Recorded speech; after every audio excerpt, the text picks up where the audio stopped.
ही आहे आपली साबुदाणा बटाट्याची चकली. तेल गरम झालेलं करून दाखवतो.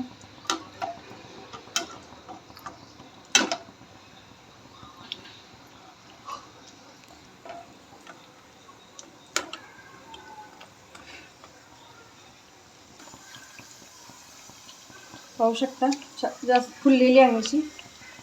तळलेली आहे, आपण ते काढून घेऊया.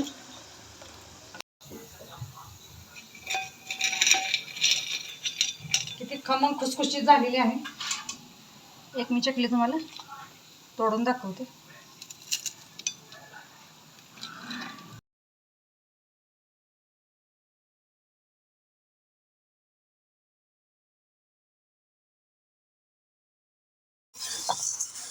नमस्कार, मी स्नेहल. तर आज मी तुम्हाला छान असे साबुदाणा बटाट्याचे उपवासाचे खुसखुशीत असे करून दाखवणार आहे.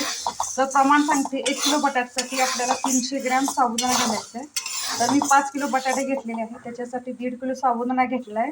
आणि हा साबुदाणा मी असं खमंग असं छान असं फुलेपर्यंत मी भाजून घेणार आहे आणि तुम्ही मिक्सरला बारीक करून घेणार आहे. तुम्हाला पाहिजे असेल तुम्ही बाहेरून गिरणीवरती धुवून आणू शकता.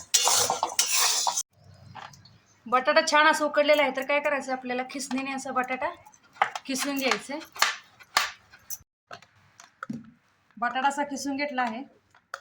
चवीनुसार लाल तिखट, तुम्ही हिरवी मिरची वापरू शकता. मीठ, त्याच्यामध्ये आपण असा बारीक केलेला साबुदाणा हे सर्व मिक्स करून मी असं मळून घेते. अशा पद्धतीने असं पण छान असं मळून घ्यायचं आहे आणि 3 ते 4 तासासाठी आपल्याला भिजत ठेवायचं आहे. आणि नंतर काय करायचं आहे, आपल्याला ह्याला वाफ देऊन घ्यायची, म्हणजे आपले पापड खुसखुशीत छान होतात असे. अशा पद्धतीने ठेवलेलं आहे. आता त्याच्यावरती मी झाकण ठेवते आणि 7 ते 8 मिनिटासाठी छान अशी वाफ काढून घेते. 7 ते 8 मिनिटं झालेली आहे. पाहू शकता छान असं आपलं पीठ वाफवलेलं आहे. तर आता आपण हे काढून घेऊया.